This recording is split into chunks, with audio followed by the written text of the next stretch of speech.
The Complete History of Tea, the Leaf That Sparked Wars and Empires. History to Sleep. Good evening, and welcome to Boring History to Sleep. Tonight, we will be tracing the story of a simple leaf. A leaf that, for most of its history, grew quietly on the misty hillsides of a single region of the world.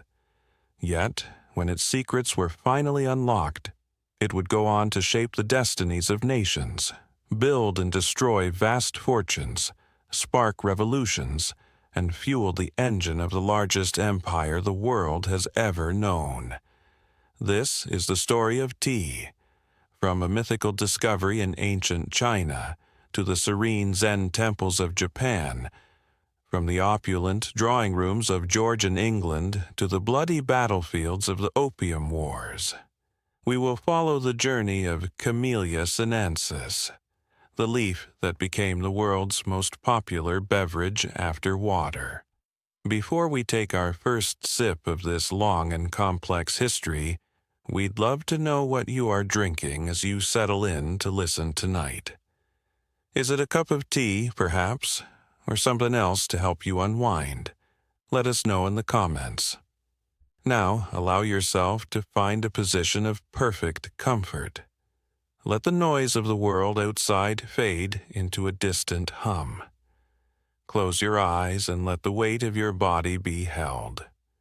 Our story begins not with a historical record, but with a legend, a whisper from the dawn of civilization, in a land of misty mountains and ancient emperors.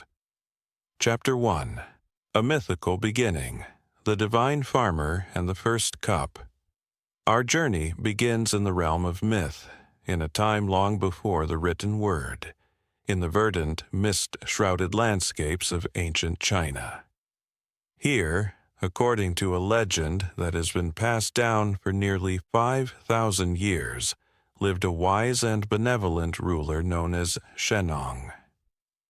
He was one of the mythical 3 sovereigns and 5 emperors, a god-king who was said to have the head of an ox and the body of a man.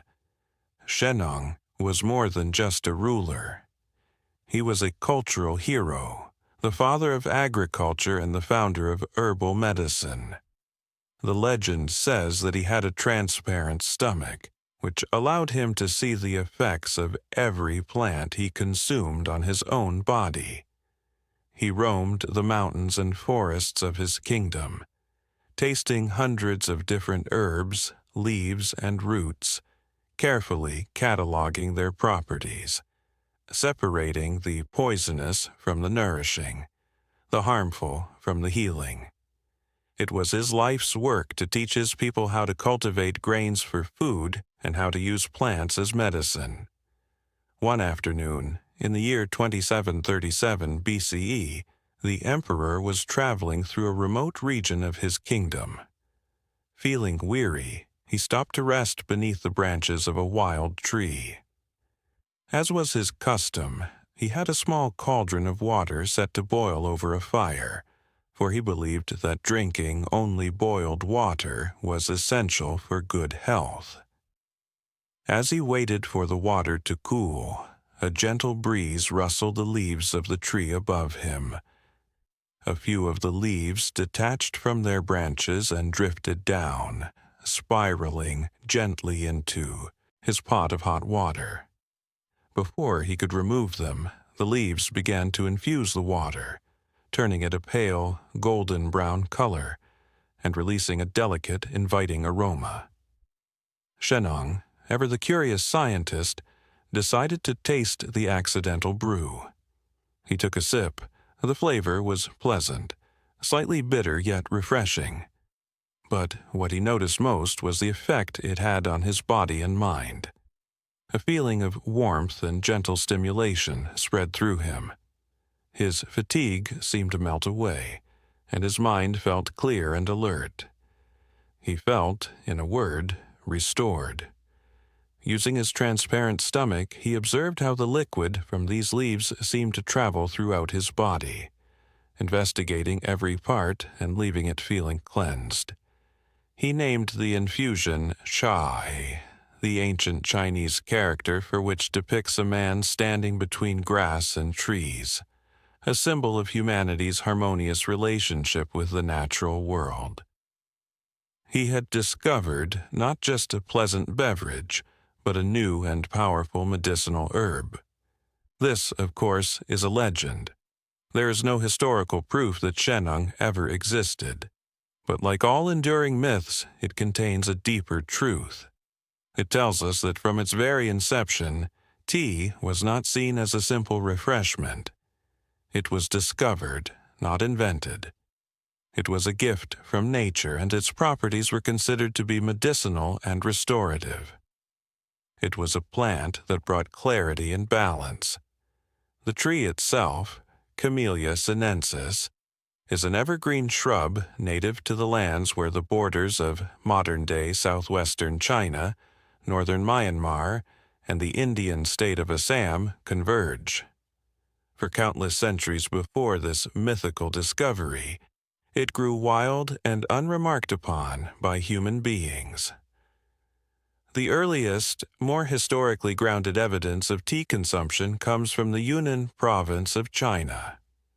Here, in the tomb of an emperor from the Han Dynasty, dating back to the 2nd century BCE, archaeologists found a container filled with the residue of what chemical analysis confirmed to be tea leaves.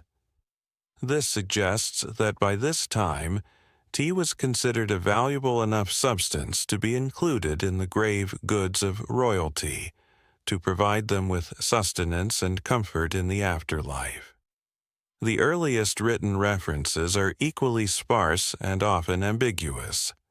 The first reliably dated text is a 3rd century CE medical text by a renowned physician named Hua Tuo, who wrote that, "To drink bitter tea constantly makes one think better."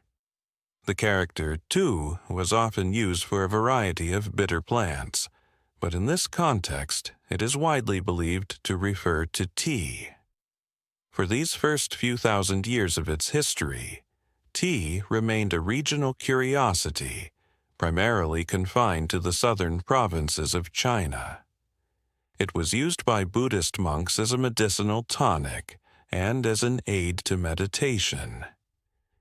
They found that the gentle stimulation of the tea helped them to stay awake and maintain focus during long, arduous hours of silent contemplation.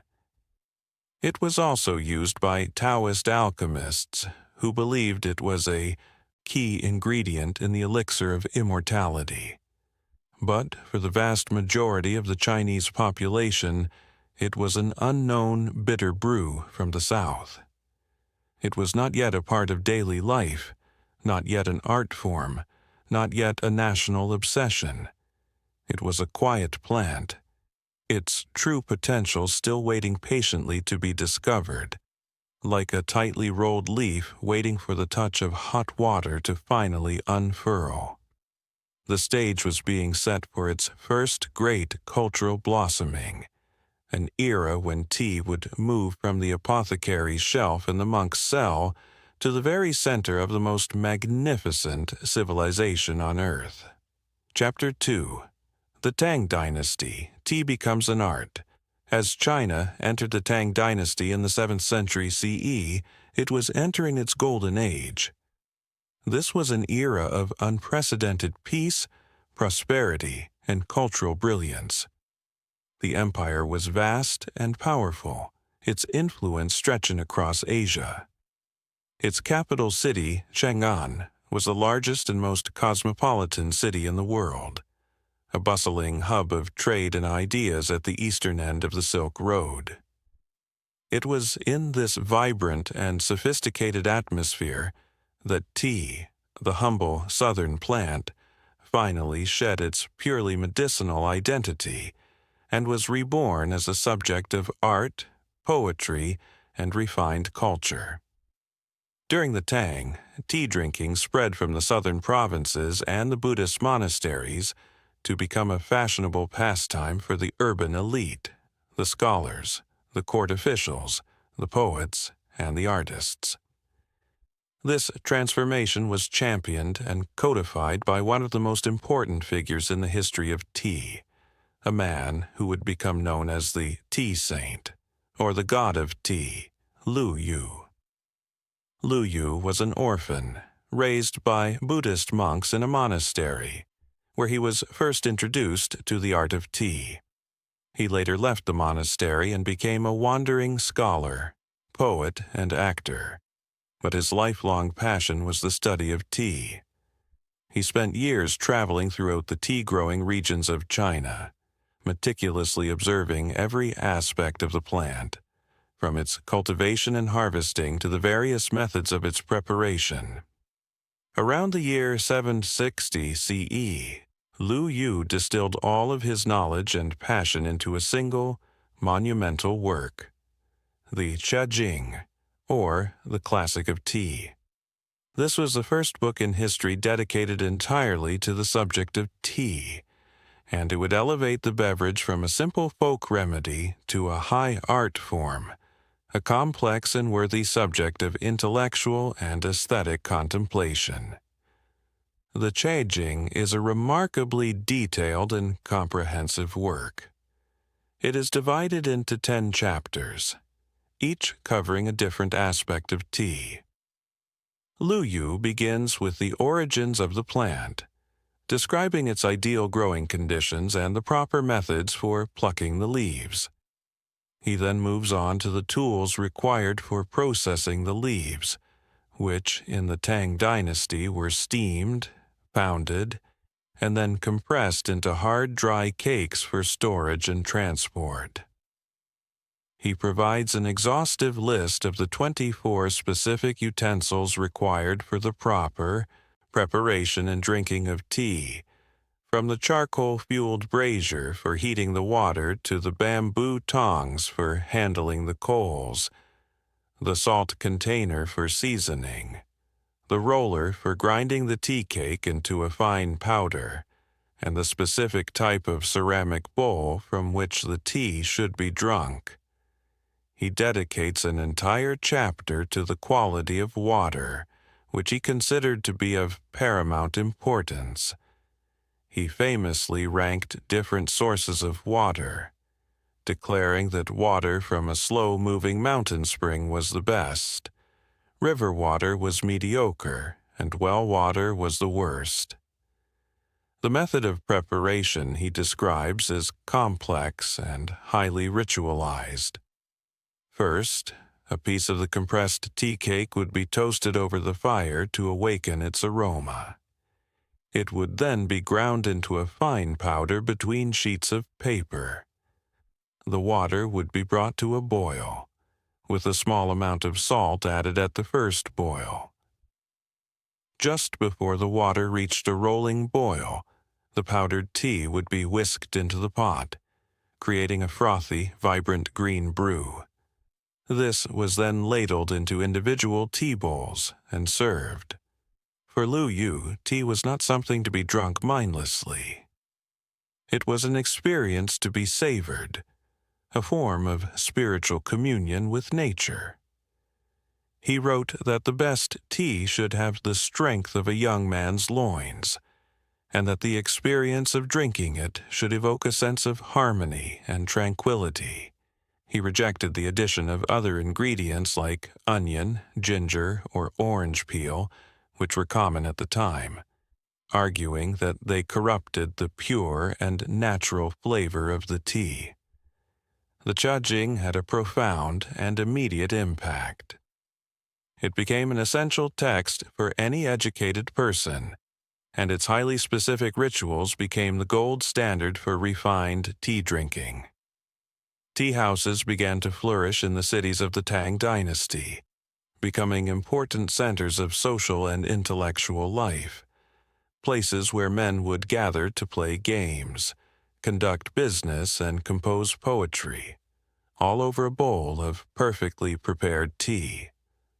The government recognized the growing economic importance of the beverage and, for the first time, imposed a tax on tea, making it a significant source of state revenue.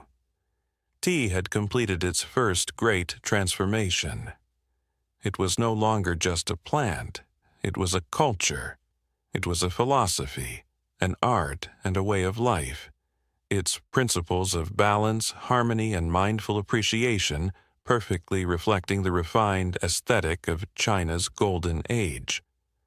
And as the influence of the Tang dynasty spread, so too did its love of tea, most notably to a neighboring island nation, where this culture of tea would be adopted and then transformed into something uniquely its own.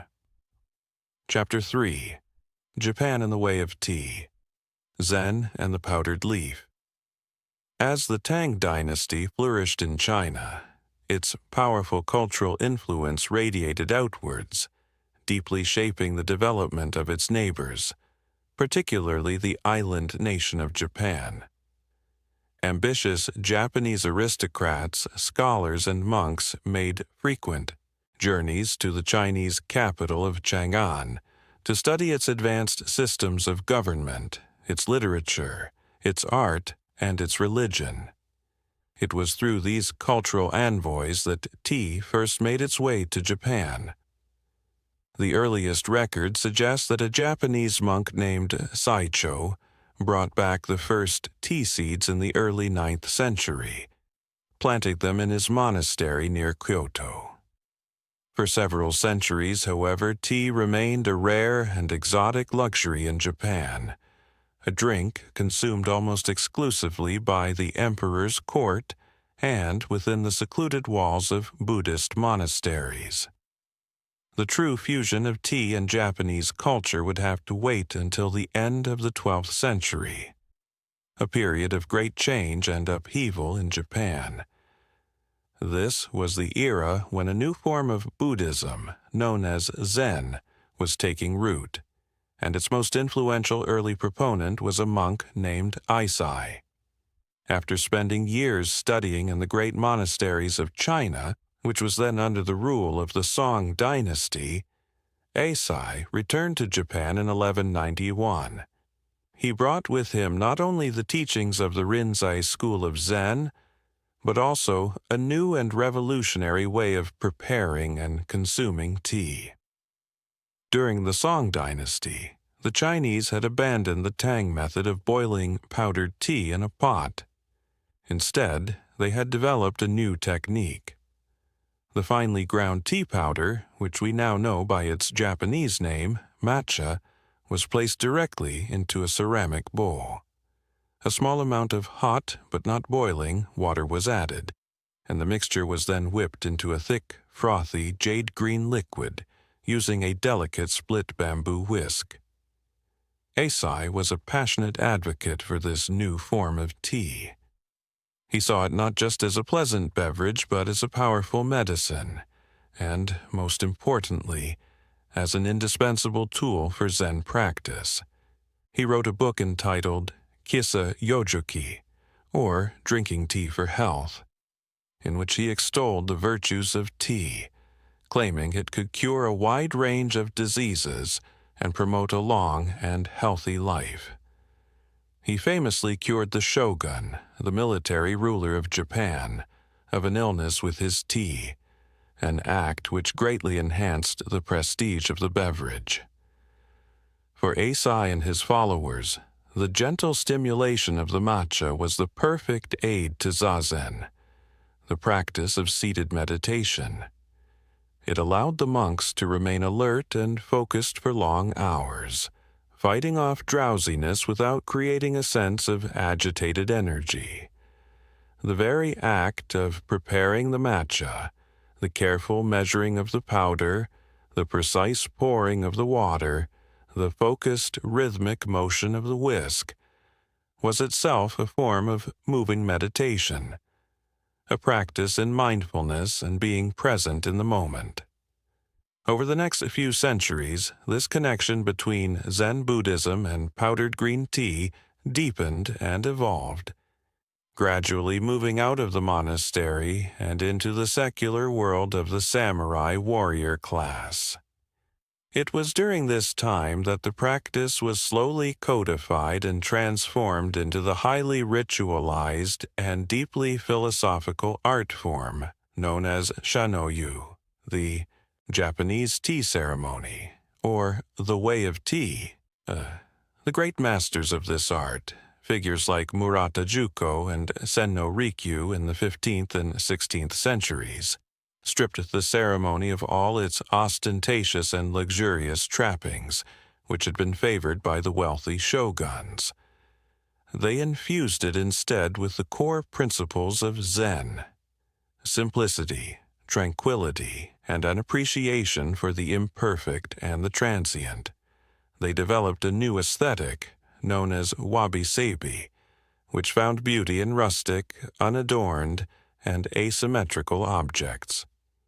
The ideal tea ceremony was to take place not in a grand palace, but in a small, simple, rustic tea house with a thatched roof, set within a tranquil garden. The participants would have to stoop to enter through a low doorway, a gesture designed to instill a sense of humility.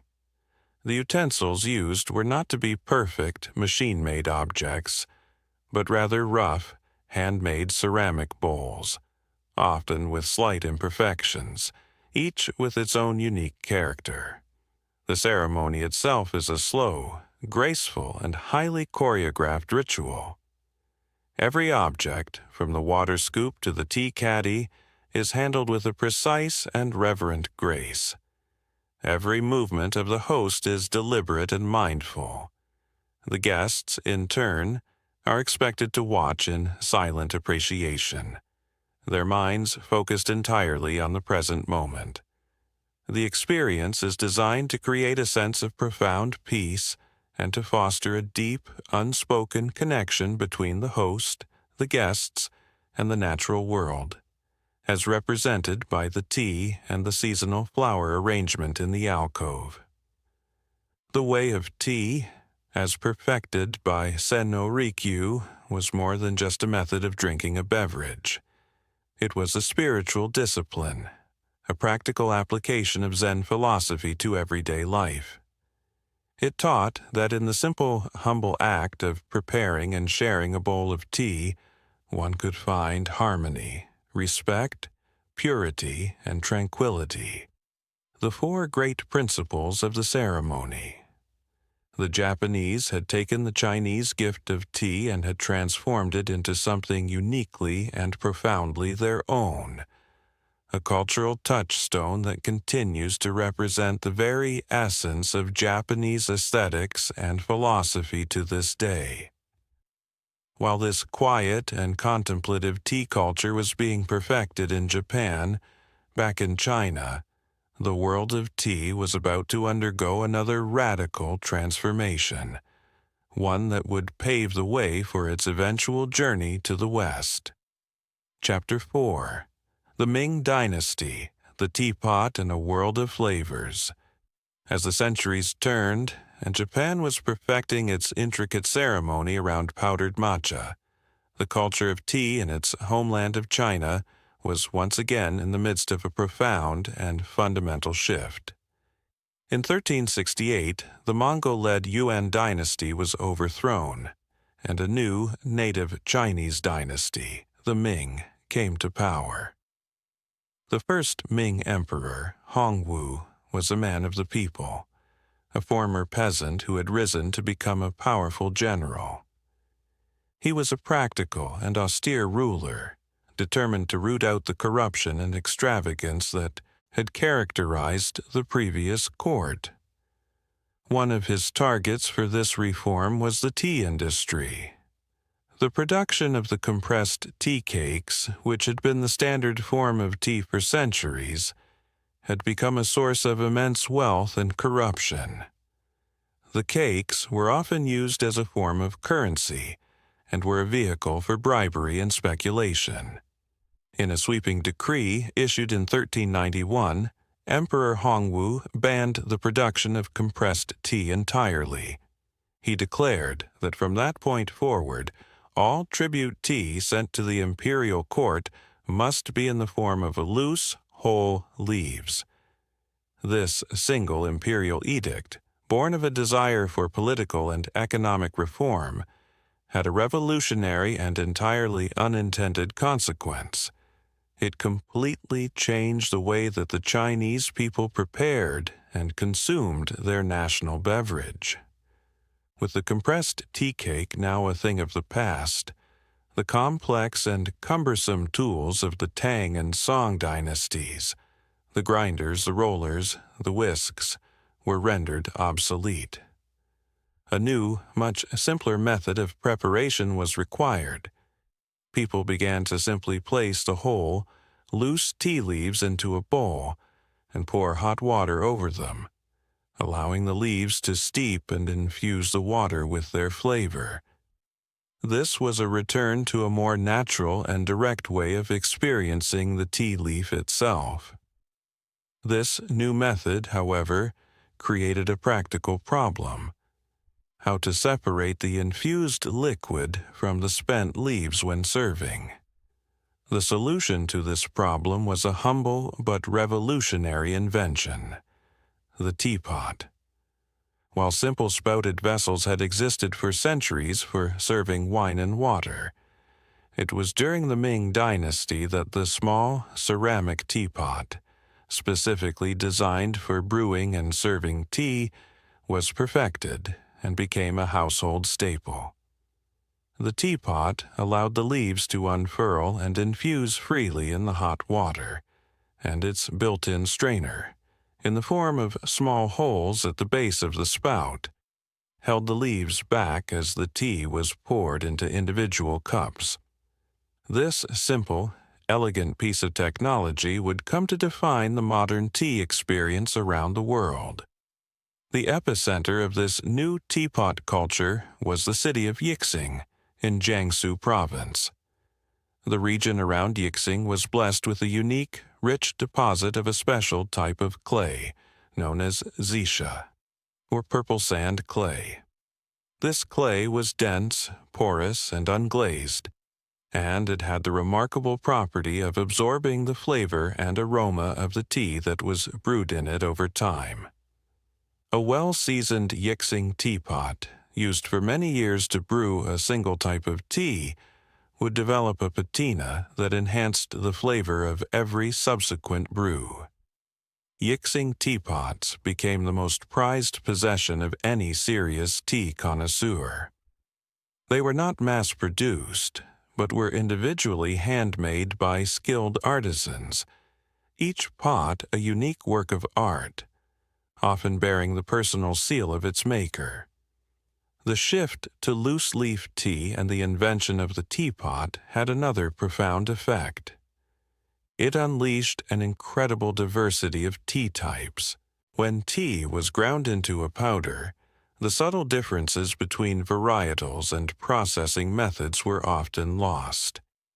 But with whole-leaf infusion, these differences became the very essence of the tea experience.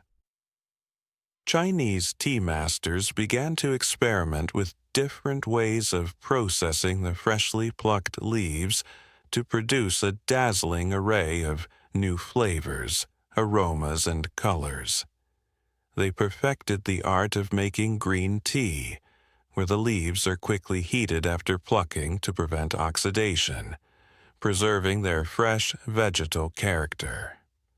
They also invented the process of making black tea, which the Chinese call red tea or hongcha, after the color of the brewed liquid. For black tea, the leaves are allowed to fully oxidize, a chemical reaction with the air that turns the leaves dark and transforms their flavor, creating the rich, malty, and robust notes that would later become so popular in the West. Perhaps their most brilliant innovation was the creation of a whole new category of tea that lay somewhere between green and black: oolong tea. For oolong, the leaves are only partially oxidized, a delicate and highly skilled process of shaking and bruising the leaves that requires the tea master to stop the oxidation at precisely the right moment. This process creates teas of incredible aromatic complexity, with a huge range of flavors, from floral and fruity to toasty and mineral.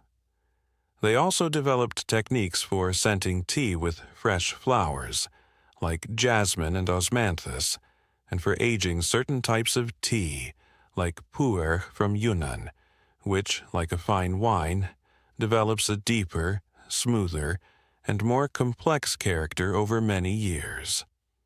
By the end of the Ming Dynasty, the world of Chinese tea was a rich and sophisticated tapestry of different tastes and styles. A connoisseur could now speak of tea with the same kind of specific and nuanced language that a European might use for wine, discussing the terroir of a specific mountain, the skill of a particular tea master, and the unique characteristics of a given year's harvest.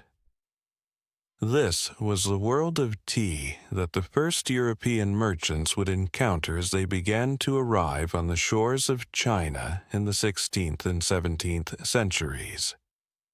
They would find a culture that had spent over 1,000 years perfecting the art of this single leaf, and they would carry its product and its culture back to a continent that had never before experienced its unique and captivating charm. Chapter 5. A New Thirst, How Tea Conquered Europe. For thousands of years, the rich and complex culture of tea existed in a world of its own, a secret kept by the great civilizations of East Asia. The vast distances and formidable geographical barriers that separated East from West meant that Europe remained entirely ignorant of this remarkable beverage. While Chinese scholars were composing poetry in honor of tea, Europeans were drinking wine, beer, and water. This began to change in the 16th century, with the dawn of the Age of Discovery. A new generation of intrepid and ambitious European mariners, equipped with larger, more seaworthy ships and improved navigational tools, began to forge the first direct sea routes to the Far East, bypassing the ancient overland Silk Road. The first to arrive were the Portuguese. In 1557, they established a trading post at Macao, a small peninsula on the coast of southern China. It was here, and in their interactions with Japanese merchants, that the Portuguese likely had the first European taste of tea. They called it cha, adopting the Cantonese pronunciation, a name that would be carried to Portugal, Russia, and India.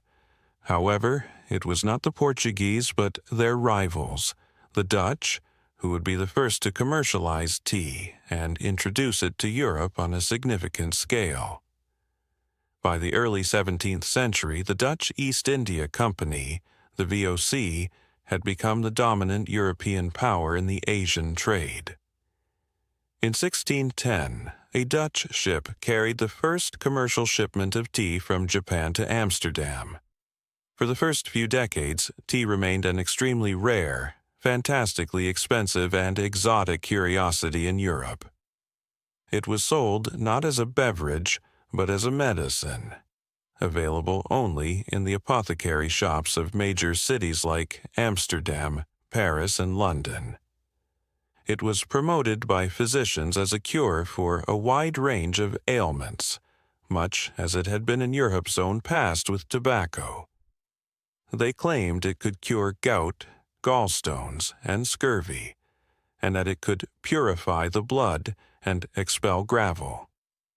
Its price was astronomical, often 10 times that of the finest coffee, and it could only be afforded by the very wealthy aristocracy and the royal courts. It was a luxury item, a status symbol that signaled one's wealth and connection to the exotic and fashionable world of the East. The habit of drinking tea for pleasure, rather than for medicine, began to take hold in the fashionable salons of The Hague and Amsterdam in the mid-17th century. It was primarily a custom of elite women who would gather in their drawing rooms to gossip, socialize, and drink this new, stimulating beverage from tiny, handleless porcelain cups imported from China. But the true turning point in tea's journey to becoming a European staple came when it crossed the English Channel. The first public sale of tea in England was recorded in 1657 at a London coffeehouse owned by a man named Thomas Garway. He advertised it as a wonder drug, but also as a pleasant drink. Like in Holland, it remained a niche product for a few years. That all changed in 1662 with a royal marriage. The newly restored English king, Charles II, married a Portuguese princess, Catherine of Braganza. Catherine was a devoted tea drinker, and she brought with her to the English court a casket of fine tea as part of her dowry. She continued her daily ritual of drinking tea at court, and her influence made the beverage instantly fashionable among the English nobility. To be a tea drinker was to emulate the queen. The ladies of the aristocracy quickly adopted the habit, and the demand for tea, and for the beautiful, delicate porcelain tea wares that came with it, began to grow. The great engine of this new trade was the English East India Company. This powerful state-chartered monopoly held the exclusive right to all English trade east of Africa. As the demand for tea at home grew, the company's ships, the great East Indiamen, began to carry ever larger quantities of tea back from the Chinese port of Canton, the only place where Europeans were permitted to trade. Throughout the late 17th and early 18th centuries, tea slowly trickled down from the aristocracy to the growing urban middle class. The main venue for this was the London Coffee House. These establishments, which had sprung up all over the city, were the exclusive domain of men. They were the centers of political debate, commercial exchange, and intellectual life, often called penny universities, because for the price of a dish of coffee or a pot of tea, a man could read the latest newspapers and engage in conversation with the brightest minds of the day. As tea became more popular, it was also increasingly consumed in the home, a domain largely controlled by women. Tea drinking became a key part of domestic hospitality and a new, respectable social ritual for the burgeoning middle class. The price of tea, though still high, was beginning to fall as the volume of imports increased. But this created a new problem. The government, seeing a lucrative new source of revenue, imposed extremely high taxes on tea. This, in turn, gave rise to a massive and highly organized smuggling industry. Illicit tea, smuggled in from Holland and France, was landed on remote beaches at night and distributed through a clandestine network, sold to the public at a fraction of the price of the legally taxed tea. For much of the 18th century, it is estimated that more than half of all the tea consumed in Britain was smuggled. Tea had become a national obsession, a habit that the English people were willing to break the law for. The simple leaf from China had now completely captured the English palate, creating a thirst that would have enormous and unforeseen consequences, both at home and on the other side of the world. Chapter 6. An Empire Built on Tea, the East India Company. The insatiable and ever-growing British thirst for tea in the 18th century had a profound and transformative effect on the nation's economy, its politics, and its relationship with the rest of the world.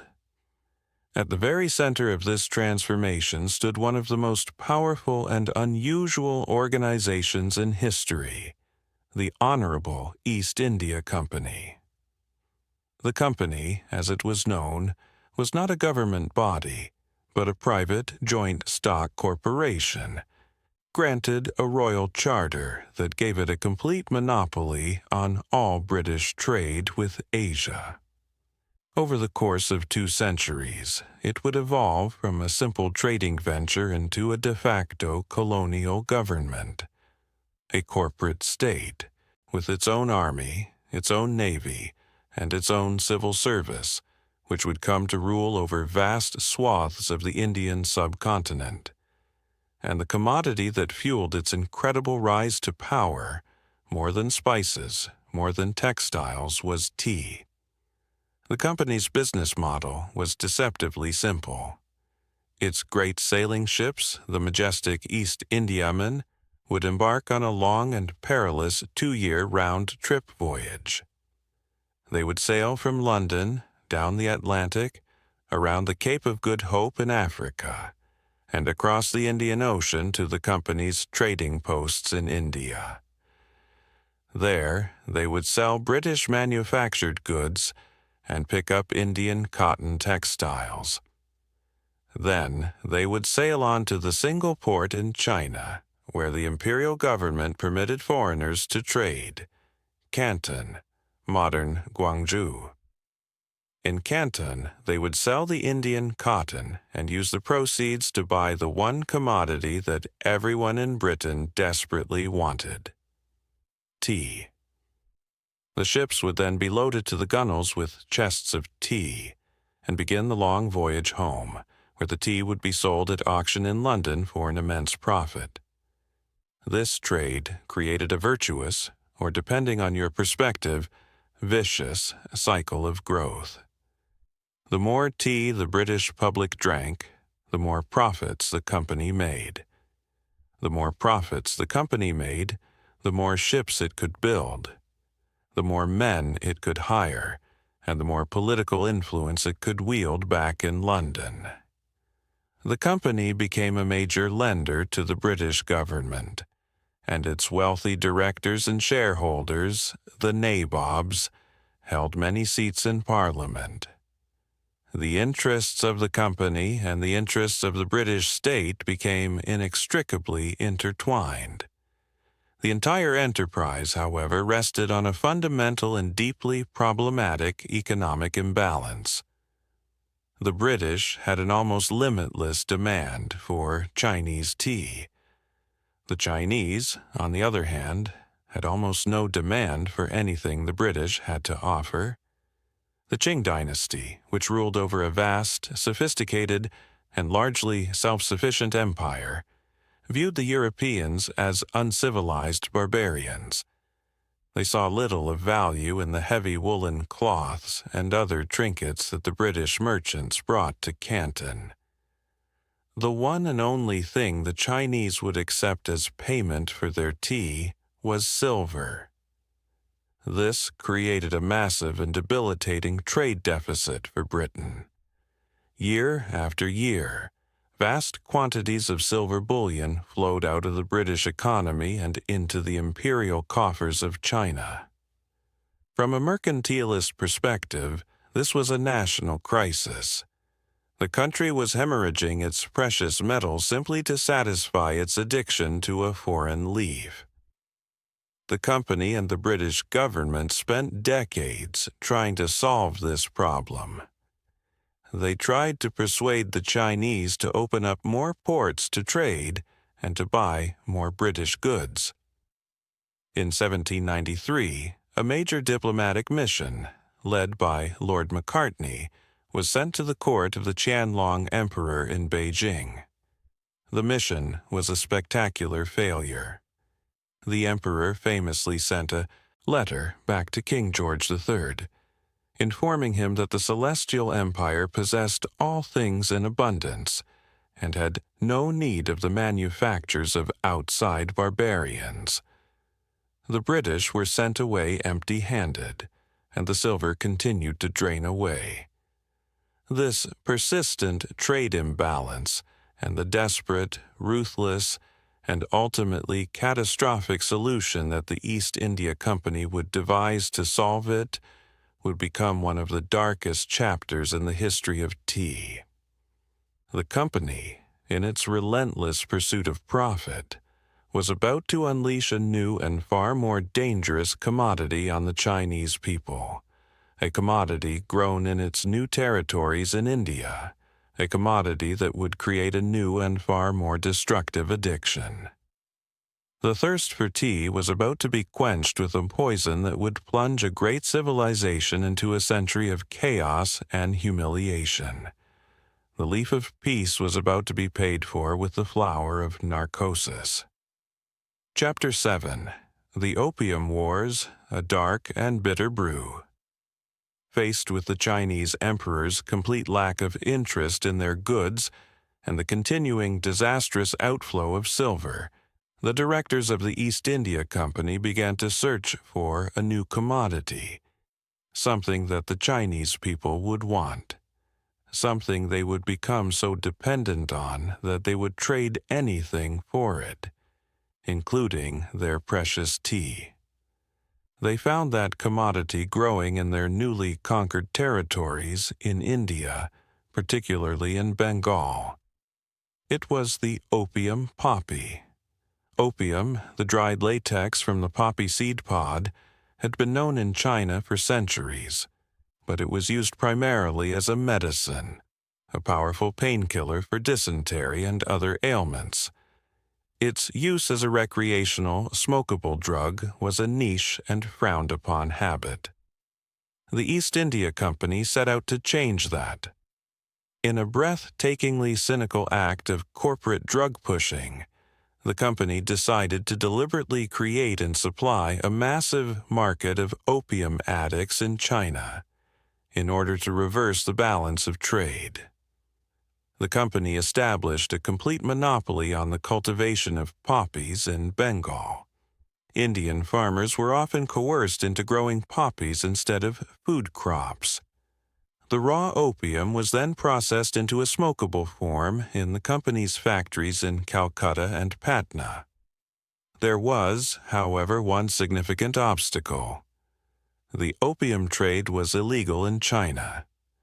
The Qing government, aware of the drug's destructive potential, had banned its importation and sale. To get around this, the East India Company devised a cunning smuggling scheme. They would sell the opium at auction in Calcutta to private traders, a motley collection of British, American, and other European merchants. These country traders would then load the opium onto their fast, well-armed clipper ships, sail to the coast of China, and anchor at a place called Linton Island, just outside the jurisdiction of the Chinese authorities at Canton. There, they would transfer the chests of opium to Chinese smugglers on their small, fast boats, known as fast crabs or scrambling dragons. These smugglers would then distribute the drug throughout the country through a network of corrupt officials and secret societies. It was a perfect system for the East India Company. They could reap the enormous profits from the opium sales while maintaining a veneer of plausible deniability, claiming that they were not the ones breaking Chinese law. The effect of this state-sponsored drug trade on Chinese society was catastrophic. Opium addiction spread like a plague, from the imperial court and the bureaucracy down to the urban workers and the peasantry. The social fabric began to unravel. Officials became corrupt and ineffective. The army lost its fighting spirit. Families were ruined as addicts sold their possessions, and even their children to support their habit. The country was being hollowed out from within, and the economic effect was just as devastating. The trade deficit was reversed with a vengeance. The silver that had once flowed into China now flooded out to pay for the opium. The Chinese economy was destabilized, and the government was facing a profound crisis. In 1839, the Daoguang Emperor decided that he had had enough. He appointed an honest and determined official, Lin Zexu, as an imperial commissioner, and sent him to Canton with a single, clear mission: to eradicate the opium trade. Lin Zexu acted with swift and decisive force. He blockaded the foreign merchants in their factories in Canton and demanded that they surrender their entire stock of opium. After a tense standoff, the British Superintendent of Trade, Captain Charles Elliot, complied, handing over more than 20,000 chests of opium, a massive quantity worth millions of pounds. Lin Zexu then had the confiscated opium publicly destroyed in a spectacular display. He had great trenches dug, and the opium was mixed with lime and salt and then washed out into the sea. He had won a great moral victory, but he had also provided the British with the perfect pretext for a war they had long been seeking. The British government, heavily influenced by the powerful opium lobby in Parliament, claimed that the destruction of the opium was an outrageous insult to British honor and a violation of the principles of free trade. They dispatched a powerful naval and military expedition to China to seek redress. This was the beginning of the First Opium War. The war itself was a brutally one-sided affair. The British, with their modern, steam-powered gunboats, their advanced artillery, and their well-drilled professional soldiers, were technologically far superior to the antiquated junks and matchlock muskets of the Qing military. They easily captured a series of coastal cities and sailed up the Yangtze River, threatening the great city of Nanjing.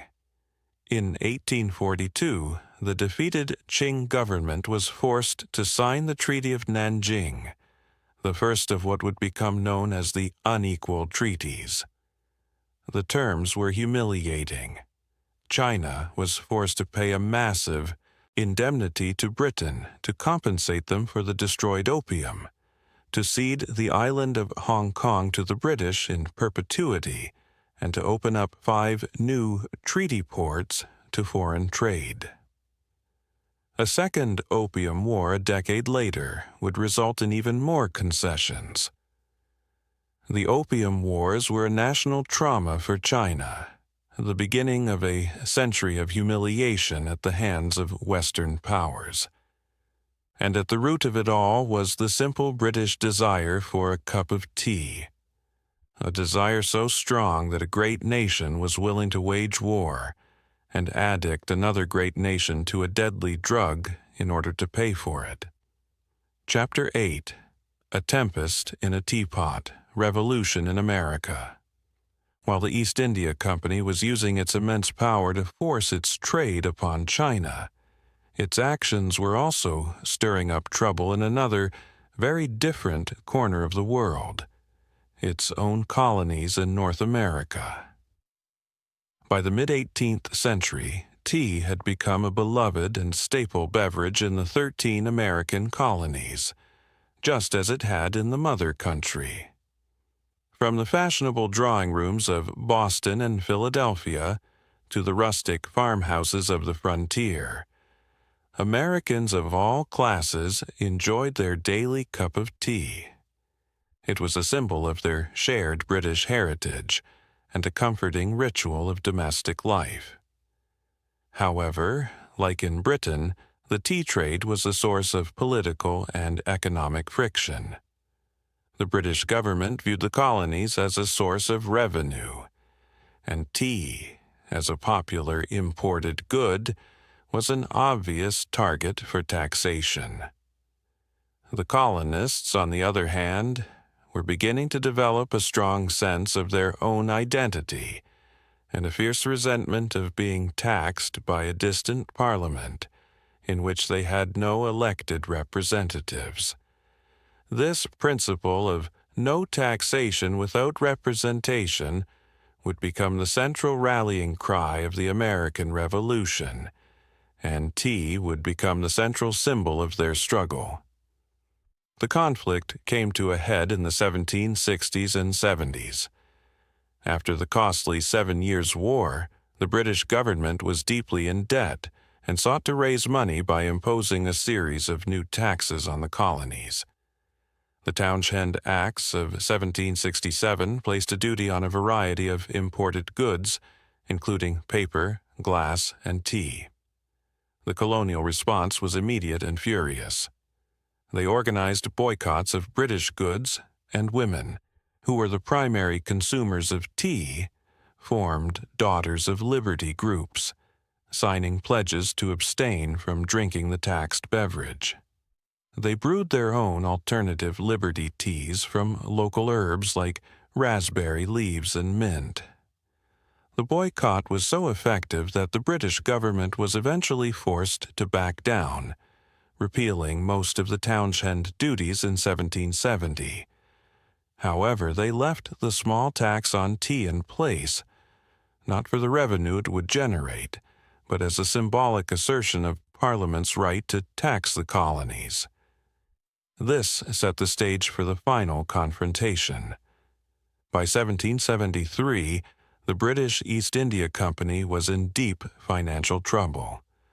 A famine in Bengal and rampant corruption had brought the company to the brink of bankruptcy.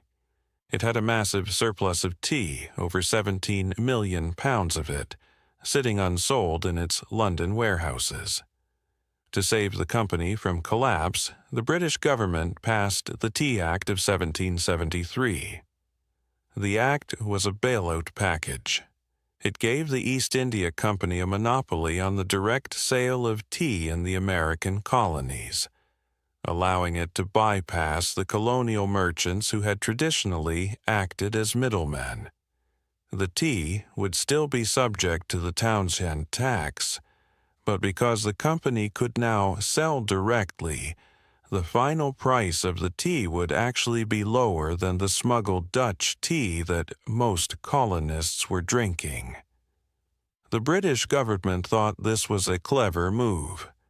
They assumed the colonists, tempted by the cheap price, would abandon their principles and buy the taxed tea, thereby implicitly accepting Parliament's right to tax them.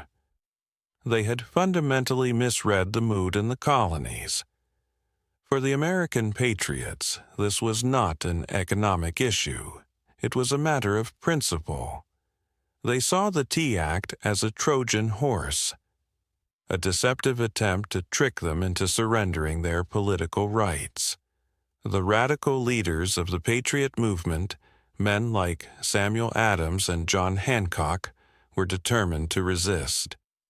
In the autumn of 1773, 7 ships carrying East India Company tea were dispatched to the colonies.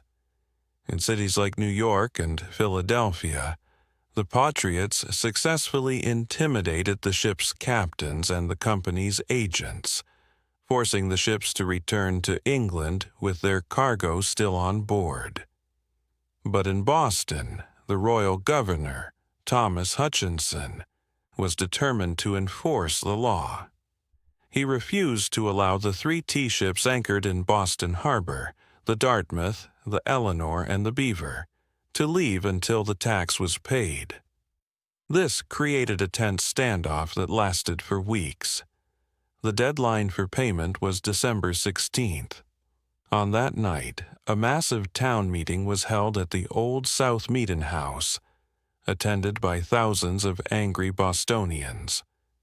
When they received the final word that Governor Hutchinson would not relent, Samuel Adams stood up and declared, "This meeting can do nothing more to save the country."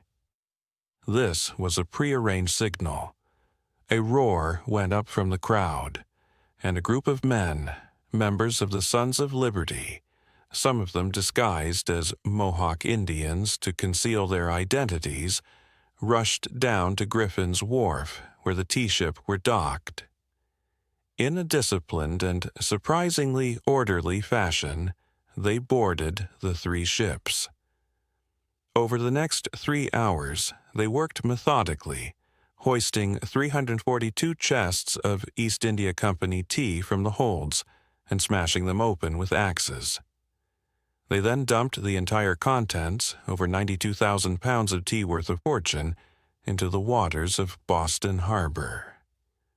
The event, which would later be known as the Boston Tea Party, was a deliberate and spectacular act of political protest. It was not a drunken riot, it was a calculated destruction of property designed to send an unmistakable message to London. The British response was swift and harsh. An outraged Parliament passed a series of punitive measures, known as the Coercive Acts, or the Intolerable Acts in America, which closed the port of Boston, restricted local government, and quartered British troops in private homes. These acts, intended to punish Massachusetts and isolate it from the other colonies, had the opposite effect. They united the colonies in opposition to British rule and set them on the inexorable path to war. The American Revolutionary War would begin just over a year later, on the battlefields of Lexington and Concord. The tempest in a teapot had become a revolution, and a nation would be born, in part, from a dispute over the taxation of a simple, dried leaf from China. Chapter 9. Robert Fortune and the Great Tea Heist. By the mid-19th century, the British Empire was at the zenith of its power, but its lucrative tea trade still rested on a precarious foundation. Despite the humiliation of the Opium Wars, China remained the sole supplier of tea to the world. The British were still dependent on the whims of the Qing government, and were forced to trade under restrictive conditions. The East India Company and the British government that supported it dreamed of breaking this Chinese monopoly. They wanted to control the means of production themselves, to grow their own tea within the secure borders of their own empire. The perfect location for this new tea industry seemed to be the vast, newly acquired territories of British India. The Himalayan foothills of Assam and Darjeeling had a climate and altitude that seemed similar to the tea-growing regions of China. The only problem was that the British knew almost nothing about the complex and closely guarded art of tea cultivation and processing. The Chinese had protected their secrets for thousands of years, and the interior of the country was strictly off-limits to foreigners. To solve this problem, the British decided to embark on one of the most audacious and successful acts of industrial espionage in history. They needed a spy, a man who could infiltrate the forbidden heart of China, steal the secrets of tea, and bring back not just the knowledge, but the precious plants themselves. The man they chose for this mission was a mild-mannered Scottish botanist named Robert Fortune. Fortune was an unlikely spy. He was a quiet, scholarly man, a skilled horticulturalist who had already made several trips to China to collect plant specimens for the Royal Horticultural Society. He spoke some Mandarin and was familiar with Chinese customs. He was also brave, resourceful, and meticulously observant. In 1848, he accepted a secret commission from the East India Company. His mission was to travel deep into the tea-growing regions of China, which were officially closed to foreigners, to study the techniques of the Chinese tea masters, and to procure the finest tea plants and seeds and transport them safely back to India. It was an incredibly dangerous undertaking. If he were caught, he could be arrested and even executed by the Chinese authorities. To accomplish his mission, Fortune adopted a disguise. He shaved the front of his head and grew his remaining hair into a long braid, or queue, in the Manchu style. He dyed his skin with a yellow tint and dressed himself in the fine silk robes of a high-ranking mandarin, a fictional official named Xinghua. He hired a team of local servants who were likely unaware of his true purpose and set off on his clandestine journey. Traveling by river junk and sedan chair, Fortune journeyed deep into the mountainous tea districts of Fujian and Zhejiang provinces. He presented himself as a wealthy official from a distant province who was interested in learning about different plant varieties. His disguise was remarkably effective, and he was welcomed into the homes and tea factories of the very people whose secrets he had been sent to steal. He spent months living among the tea farmers and processors, meticulously observing and recording every detail of their craft. He learned which varieties of tea plant were the best. He studied the precise timing of the harvest and the specific methods of plucking the leaves. He documented, for the first time for a Western audience, the complete and complex process of making green tea and black tea. In a moment of crucial discovery, he solved a long-standing mystery. For centuries, Western botanists had believed that green tea and black tea came from two different species of plant. Fortune, through his direct observation, proved that they came from the exact same plant, Camellia sinensis. The difference was all in the processing. Green tea was unoxidized, while black tea was fully oxidized. Fortune's greatest challenge was not just acquiring the knowledge, but acquiring the physical plants and seeds and keeping them alive during the long journey to India. He knew that tea seeds quickly lose their viability. To solve this, he devised a brilliant piece of technology, a miniature, portable greenhouse called a Wardian case. This was a sealed glass container that created a self-sustaining, humid microenvironment, allowing the delicate plants to survive the rigors of a long sea voyage. He hired teams of Chinese workers to carefully collect thousands of the finest young tea seedlings and tens of thousands of seeds. He packed them into his Wardian cases and began the perilous process of smuggling them out of the country. After several years of this dangerous work, dodging pirates and suspicious local officials, Robert Fortune succeeded beyond the East India Company's wildest dreams. He had stolen not just the plants, but the entire intellectual property of the Chinese tea industry. The Wardian cases filled with their precious cargo were shipped to the Calcutta Botanical Gardens, and from there, the seedlings were transported to the newly established experimental tea plantations in the Himalayan foothills. The great tea heist was complete. Robert Fortune's espionage would have a devastating long-term effect on the Chinese tea industry, which would go into a long decline. But it would also give birth to a massive new industry in India, one that would soon eclipse China and make the British Empire the undisputed master of the global tea trade.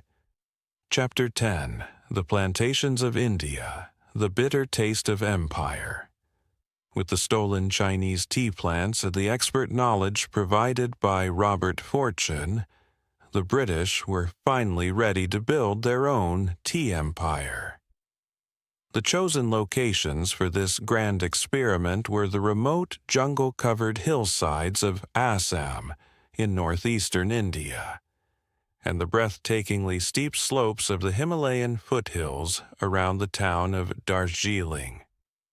These regions were sparsely populated, and the British colonial administration, with the full power of the empire behind it, set about transforming them into vast, manicured tea gardens. The process was brutal and relentless. Dense, ancient forests were cleared. The habitats of tigers, elephants, and rhinos were destroyed. The landscape was systematically reshaped to serve the single purpose of cultivating tea for the British market. The first experimental plantations were established in the 1840s and 50s, and after a period of trial and error, they began to produce teas of exceptional quality. The teas from Assam, grown from a native variety of the tea plant that had been discovered there, were strong, robust, and malty, perfect for the British taste. The teas from Darjeeling, grown from the stolen Chinese plants, were delicate, floral, and complex, earning the nickname the Champagne of Teas. The British now had the land and the plants, but they needed a massive workforce to cultivate and harvest the crop. Tea plucking is a delicate and labor-intensive task, requiring skill and dexterity to select only the youngest leaves and buds, the 2 leaves and a bud. The local populations in these remote regions were small and unwilling to work under the harsh conditions of the plantations. So, the British planters, like their counterparts in the tobacco fields of Virginia 2 centuries earlier, turned to a system of imported indentured labor. They recruited hundreds of thousands of impoverished people from the crowded plains of central and southern India. These laborers, often referred to by the derogatory term coolies, were lured with false promises of an easy life and good wages. They signed contracts that bound them to a particular plantation for a period of several years. They were then transported, often under horrific conditions, to the remote tea districts. Life on the tea plantations was a form of quasi-slavery. The workers were housed in squalid, overcrowded barracks. They were paid poverty wages, from which the cost of their food and lodging was often deducted, trapping them in a cycle of perpetual debt. They worked from dawn to dusk in the hot sun and torrential rain, under the strict and often brutal supervision of the plantation managers or planters. Malnutrition and disease were rampant. The death rates, particularly among women and children, were appallingly high. Any attempt to organize or to leave the plantation was met with harsh punishment. The entire system was designed to produce tea as cheaply as possible for the British consumer, with the immense profits flowing back to the shareholders of the great tea companies in London. The romantic and idyllic image of the Indian tea plantation, so often depicted in advertisements with smiling, happy workers, was a carefully constructed fiction that masked a grim reality of exploitation and human misery. A similar story unfolded on the island of Ceylon, modern-day Sri Lanka. In the 1860s, the island's booming coffee industry was completely wiped out by a fungal disease called coffee rust. The British coffee planters, facing financial ruin, decided to switch to tea. They imported plants from India, and, using the same system of indentured labor, this time recruiting from the Tamil population of southern India, they transformed the central highlands of Ceylon into a vast and highly productive tea-growing region. By the end of the 19th century, British India and Ceylon had completely eclipsed China as the world's leading producers of tea. The British had successfully broken the Chinese monopoly and now controlled every aspect of the tea trade, from the leaf on the bush to the cup in the London drawing room. Great British brands like Lipton, founded by the Scottish entrepreneur Sir Thomas Lipton, pioneered new methods of branding and packaging, selling consistent, reliable blends of tea directly to the public and making Lipton a household name around the world. The British Empire now ran on tea. It was the fuel for its factories, the comfort of its homes, and a powerful symbol of its global economic dominance. But the rich, dark brew that filled the teacups of Britain had a bitter aftertaste, one that was steeped in the violence of the Opium Wars, the cunning of industrial espionage, and the profound suffering of millions of forgotten laborers on the plantations of its colonial empire. Chapter 11. The Victorian Ritual, the Teacup, and the Temperance Movement. By the latter half of the 19th century, during the long reign of Queen Victoria, tea had completed its conquest of British society. It was no longer a luxury for the rich or a smuggler's contraband.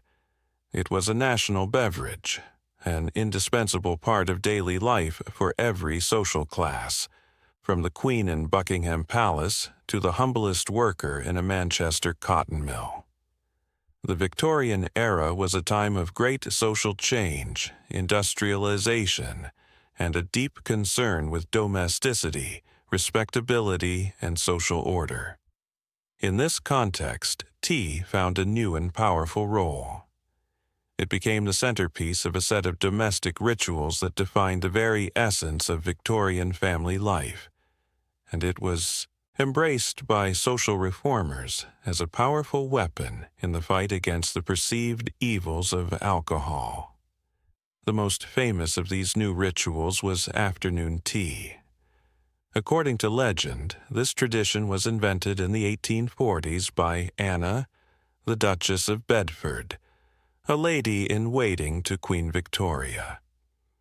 The Duchess often found herself feeling a sinking feeling in the late afternoon, several hours after her light lunch and still a few hours before the formal evening meal, which was being served later and later. To combat this fatigue, she began to request that a tray of tea, bread, and butter, and small cakes be brought to her private rooms in the afternoon. She soon began to invite her friends to join her, and the practice quickly caught on among the aristocracy. Afternoon tea evolved into an elaborate and highly fashionable social event. It was a perfect opportunity for ladies to gather in their drawing rooms, to show off their finest porcelain, their silver teapots, and their most elegant gowns. The meal itself became more complex, a delicate and carefully arranged spread of finger sandwiches with the crusts cut off, scones with clotted cream and jam, and an array of exquisite cakes and pastries. While the upper classes were enjoying their leisurely afternoon tea, the working classes were developing their own, more substantial tea-time meal, which became known as high tea. This was not a delicate mid-afternoon snack, but a hearty evening meal, served at the high dinner table rather than the low tea tables of the drawing room. For the factory worker or the miner, returning home exhausted after a long day of physical labor, high tea was the main meal of the day. It would consist of a strong, hot mug of tea, served with bread, cheese, cold meats, pies, and perhaps a simple cake. Tea was the perfect drink for this meal. It was cheap, warming, and its gentle stimulant effect helped to revive the weary worker. The rise of tea was also powerfully boosted by one of the great social movements of the Victorian era, the temperance movement.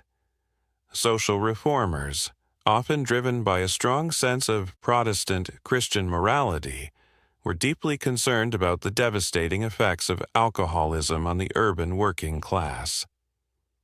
Drunkenness was seen as the root cause of poverty, crime, domestic violence, and social decay. The gin palaces and public houses were viewed as dens of iniquity. The temperance movement advocated for total abstinence from alcohol, and they needed to offer a compelling alternative. They found that alternative in tea. Tea was promoted as the cup that cheers but does not inebriate. It was seen as the perfect domestic beverage, a drink that encouraged family togetherness, sobriety, and respectable behavior. Temperance societies organized massive tea meetings and festivals, where thousands of working-class people would gather to drink tea, sing hymns, and listen to speeches about the virtues of a sober life. Great tea merchants, like Thomas Lipton and the Hoare Quaker Cadbury family, were often devout Christians and strong supporters of the temperance cause, seeing their business as having a moral as well as a commercial purpose. Tea also played a crucial role in fueling the Industrial Revolution itself. Factory owners, who had a vested interest in a sober and productive workforce, often encouraged tea drinking among their employees. The tea break, a short scheduled pause in the workday for a cup of tea, became an institutionalized part of British working life. This small ritual not only provided a moment of respite, but also the caffeine boost needed to combat fatigue and maintain concentration during the long, monotonous hours of factory labor. By the end of the Victorian era, the British people were the most prodigious tea drinkers on the planet. Tea was more than just a beverage. It was a social institution, a symbol of domesticity, a tool of social reform, and a cornerstone of the national identity. The simple leaf from China had been completely domesticated and assimilated, becoming as fundamentally British as the monarchy and the reign. Chapter 12. The 20th Century. The Tea Bag and a Globalized Cup. As the world entered the tumultuous 20th century, tea was firmly established as a global commodity and a daily ritual for hundreds of millions of people, particularly within the vast British Empire. The century would bring with it new innovations that would once again change the way tea was consumed, and new cultural forces that would spread its influence to every corner of the globe. Perhaps the most significant and transformative innovation of this period was a small, simple, and entirely accidental invention: the tea bag. For centuries, brewing a cup of tea required a teapot and a strainer to separate the loose leaves from the brewed liquid. In 1908, a New York tea and coffee merchant named Thomas Sullivan was looking for a more elegant and cost-effective way to send samples of his new tea blends to potential customers. Instead of sending small tins of loose tea, he decided to package the samples in small, hand-sewn silk pouches. He assumed his customers would open the pouches and empty the leaves into their teapots in the traditional manner. To his surprise, he soon began to receive feedback from his customers that the pouches themselves were a brilliant brewing device. They found it much easier to simply drop the entire pouch into a cup of hot water and then remove it when the tea was done steeping, with no need for a teapot or a strainer. Sullivan immediately recognized the commercial potential of this accidental discovery. He began to produce and market these tea bags intentionally, switching from expensive silk to a more practical and porous gauze paper. The tea bag was the perfect invention for a new century that increasingly valued convenience, speed, and efficiency. It was a clean, simple, and mess-free way to make a single cup of tea, perfectly suited for the fast-paced life of the modern office or the small, servantless household. While it was initially viewed with suspicion by tea purists, who argued that the finely chopped tea dust used in tea bags produced a less flavorful and nuanced brew than whole loose leaves, the convenience factor was irresistible. The adoption of the tea bag was a slow but steady process over the next few decades, but by the end of the World War II, it had become the dominant method of tea consumption in the United States, and its popularity was rapidly growing in Britain and elsewhere. The tea bag democratized tea even further, making it an instant, accessible beverage for anyone, anywhere. Another American innovation that helped to shape modern tea culture was iced tea. While the practice of drinking tea cold had existed for some time, it was popularized on a massive scale at the 1904 St. Louis World's Fair. The fair was held during an intense summer heat wave, and a tea plantation merchant named Richard Bleshenden was having no luck persuading the hot and thirsty fairgoers to sample his hot tea. In a moment of inspiration, he filled a large container with his brewed tea and added ice.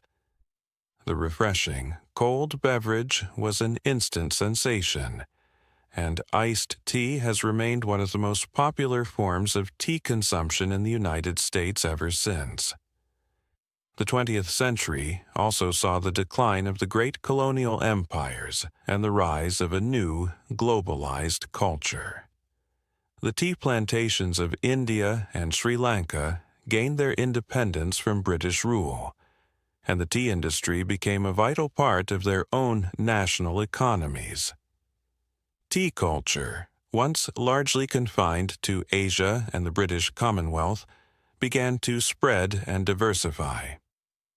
In North Africa, a unique tea culture developed around Maghrebi mint tea, a strong green tea, often Chinese gunpowder tea, that is brewed with a large quantity of fresh mint leaves and heavily sweetened with sugar.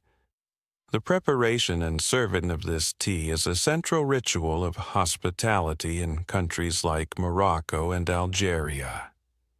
In Russia, the samovar, a large ornate metal urn used to keep water hot for tea, remained the heart of the home, a symbol of warmth and family togetherness.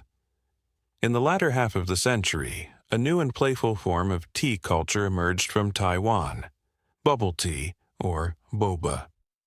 This drink, invented in the 1980s, typically consists of a base of sweetened black or green tea, often mixed with milk, and served cold with large, chewy tapioca pearls that are sucked up through a wide straw. This fun, sweet, and texturally interesting drink has become a global phenomenon, particularly among young people, with boba shops now a common sight in cities all over the world. At the same time, a counter-movement to the convenience of the tea bag began to emerge. A growing number of consumers, inspired by a renewed interest in artisanal food and drink, began to explore the rich and complex world of specialty, loose-leaf teas. This has led to a renaissance in tea culture, with a new appreciation for the diverse terroirs, varietals, and processing methods that produce the incredible range of flavors that the tea leaf is capable of expressing.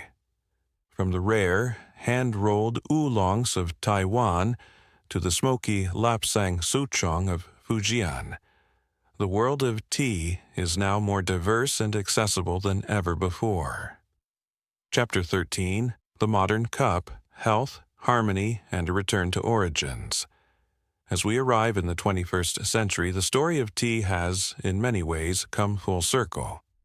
After a long and often turbulent journey as a global commodity, an engine of empire and an agent of conflict, the perception of tea in much of the world is returning to its ancient origins.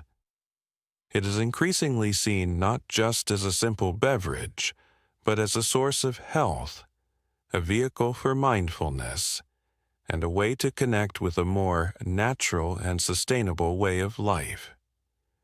This modern renaissance has been powerfully driven by a growing body of scientific research that had begun to validate the ancient wisdom of Emperor Shennong. Modern medicine has confirmed that the tea leaf is a rich source of a class of powerful antioxidants known as flavonoids and catechins. Numerous studies have suggested that regular tea consumption may be associated with a wide range of health benefits, including a reduced risk of heart disease, stroke, and certain types of cancer. Green tea, in particular, with its high concentration of the catechin EGCG, has been the subject of intense study for its potential health-promoting properties. This scientific validation has transformed the image of tea in the modern wellness culture. It is no longer just a comforting drink, but a functional beverage, a healthy choice that is part of a balanced lifestyle. This focus on health has been accompanied by a renewed interest in the spiritual and contemplative aspects of tea. A rediscovery of the principles that animated the tea cultures of Tang Dynasty China and Zen Buddhist Japan. In a world that often feels overwhelmingly fast-paced, digital, and disconnected, the simple analog ritual of brewing a pot of loose-leaf tea has become, for many, a form of secular meditation. It is an opportunity to slow down, to focus on the present moment, and to engage the senses.